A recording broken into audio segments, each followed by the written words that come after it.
आज हम लोग सॉल्व करेंगे क्वेश्चन नंबर 71। बहुत ही सिंपल, बहुत ही आसान सा क्वेश्चन है। इस तरह के क्वेश्चंस आपने पहले भी सॉल्व कर रखे होंगे। ठीक है, तो चलो फिर स्टार्ट करते हैं हम लोग इसको पढ़ना। हमारा क्वेश्चन कहता है a pulley fix to the ceiling of an elevator car carries a thread whose ends are attached to the loads of masses m1 and m2। ठीक, हमारे पास एक पुली है। चलिए, ये पुली है और ये पुली कहाँ पर है? ये एक एलिवेटर कार के सीलिंग के साथ अटैच्ड है। तो ये सीलिंग हो गया और ये कह लो एलिवेटर कार हो गया।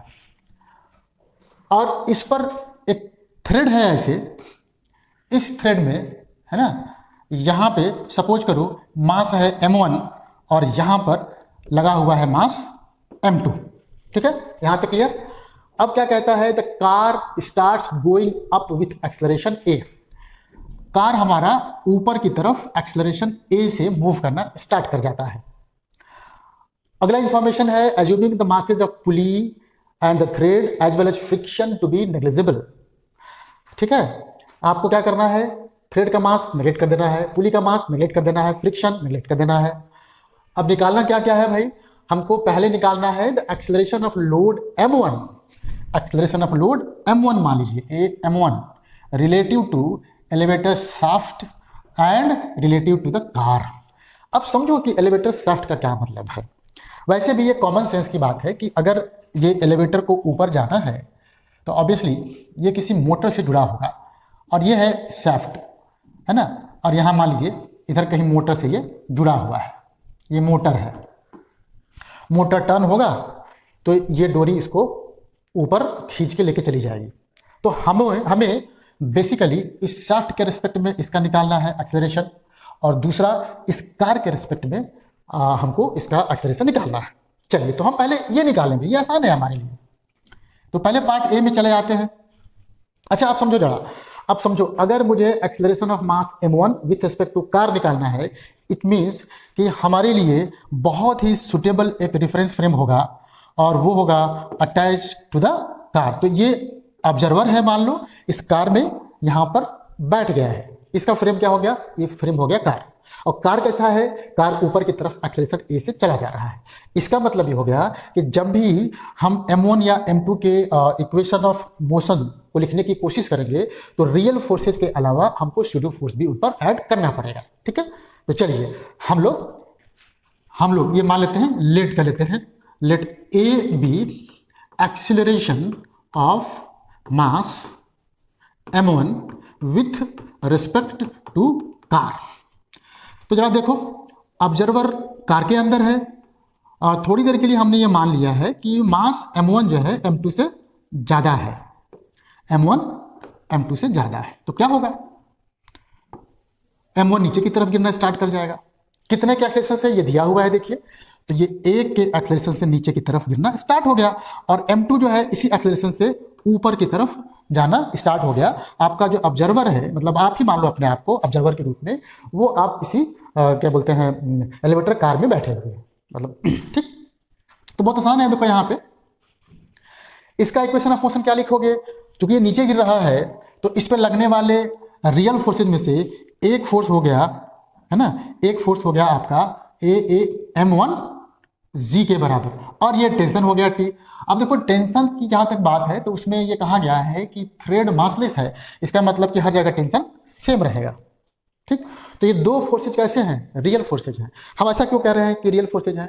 क्योंकि बेसिकली ये एक्शन रिएक्शन के पेयर में आते हैं और हम बता सकते हैं कि इस फोर्स को कौन बॉडी लगा रहा है, या दूसरे लैंग्वेज में कहिए कि इसका ओरिजिन हमको पता होता है। अब चले आइए, इसके साथ साथ चूंकि आपका फ्रेम एक्सेलरेटिंग फ्रेम है, मतलब नॉन इनर्शियल है, तो इसके इस डायरेक्शन में एक स्यूडो फोर्स लग जाएगा ए, ऐसे m1 a के बराबर, और ऑब्जर्वर ये फील कर रहा है कि बॉडी नीचे की तरफ जा रही है। तो इसका इक्वेशन जो है वो बन जाएगा बेटा m1 a plus m1 g minus t equals to m1 capital A। आपको तो कैपिटल A निकालना है, तो यहां पर टेंशन जो है वो फालतू पे आ गया। जब तक टेंशन हटेगा नहीं तब तक हमारा कैपिटल A निकलेगा नहीं। अब टेंशन को हटाने के लिए अब की बार मैं m2 के मास को कंसीडर कर ले रहा हूं, है ना। तो यहां देखो इस पर कौन कौन से फोर्स लग रहे हैं? ऑब्वियसली टेंशन तो लगना ही लगना है। दूसरा M2G लगना ही लगना है। और तीसरा सूडो फोर्स इधर इधर इसके अपोजिट डायरेक्शन में कितने के बराबर, वो है ये एक्सेलरेशन मल्टीप्लाइड बाय इसका मास। तो ये इतना, ये फोर्स लग गया। और ऑब्जर्वर क्या फील करेगा, ऑब्जर्वर ये फील करेगा कि M2 ऊपर की तरफ जा रहा है, कितने के एक्सेलरेशन से, कैपिटल A के एक्सेलरेशन से। तो मैं इसका इक्वेशन लिखूं, ये इक्वेशन लिखूं T माइनस ब्रैकेट में ये M2G plus M2A equals to ये M2 कैपिटल A। आपको T एलिमिनेट करना था, आपने सिंपली जोड़ दिया, ये जुड़ गया, ये कट गया। देखिए यहाँ पे कितना कितना आ गया आपका, यहाँ M1A ये हो गया M1 माइनस M2A प्लस कितना A प्लस G, और ये M1 प्लस M2A। तो A जो हुआ वो आ गया M1 माइनस M2 और ये A plus G divided by, है ना, divided by M1 plus M2।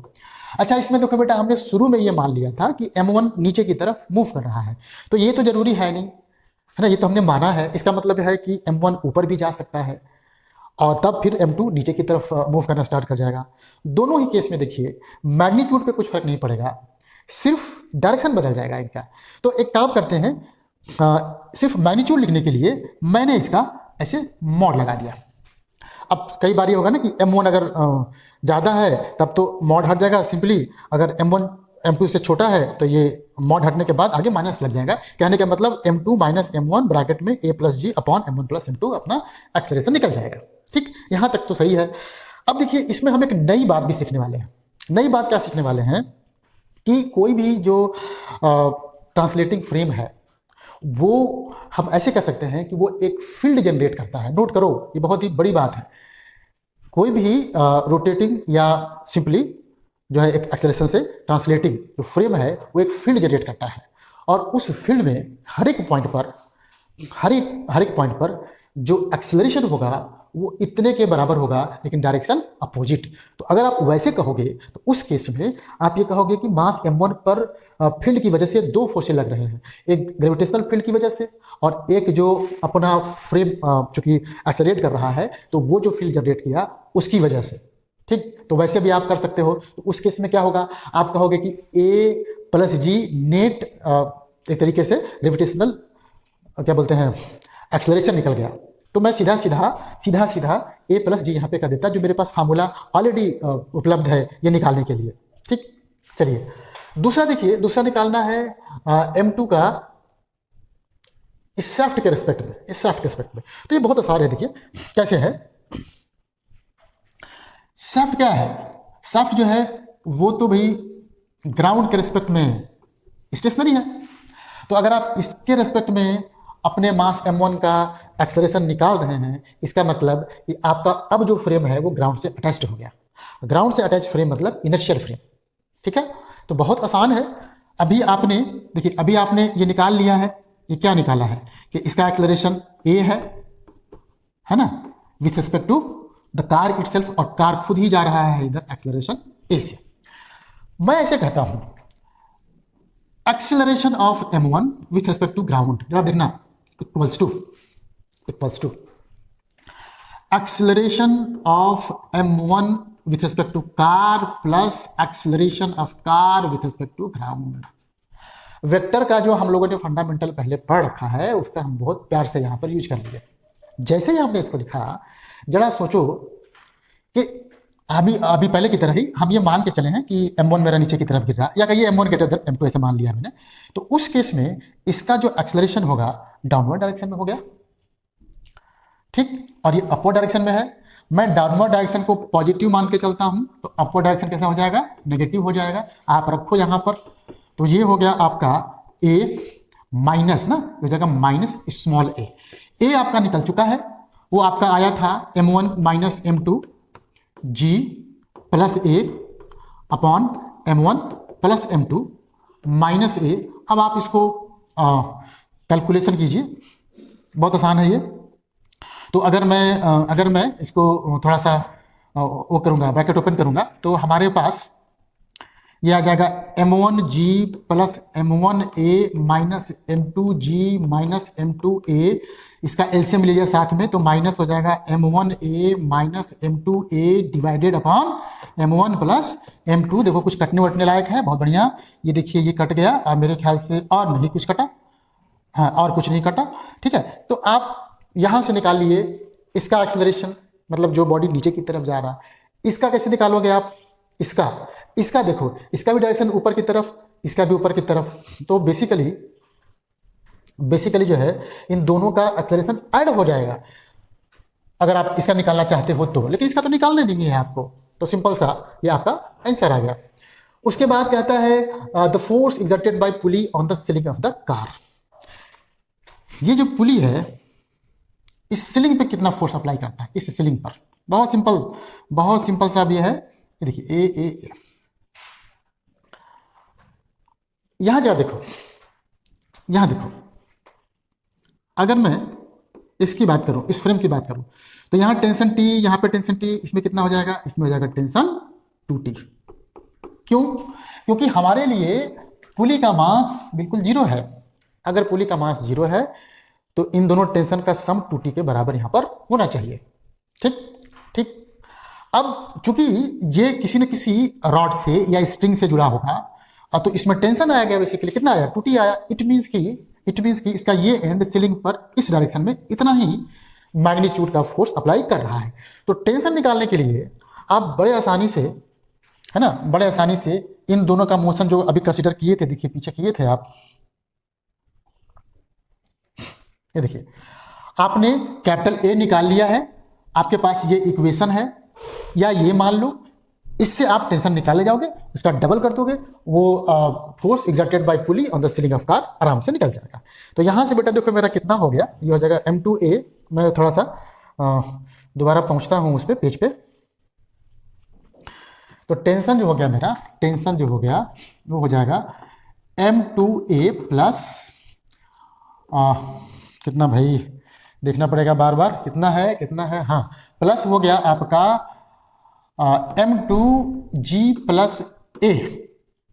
लेकिन फोर्स हमको चाहिए, कौन सा force? Force exerted by pulley on ceiling, इसका सीलिंग भाई ऑफ कार, तो वो तो 2t के बराबर था, तो भाई 2 से मल्टीप्लाई कर दो, कौन मना करता है?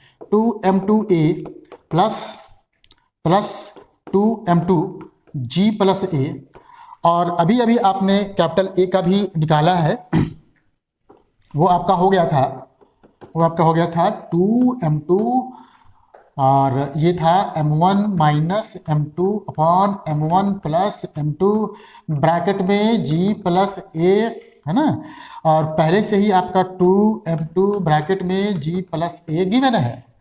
अब आप इसको सिंपली सॉल्व करो, और सॉल्व करके जो आएगा रिजल्ट वही आपका आंसर हो जाएगा।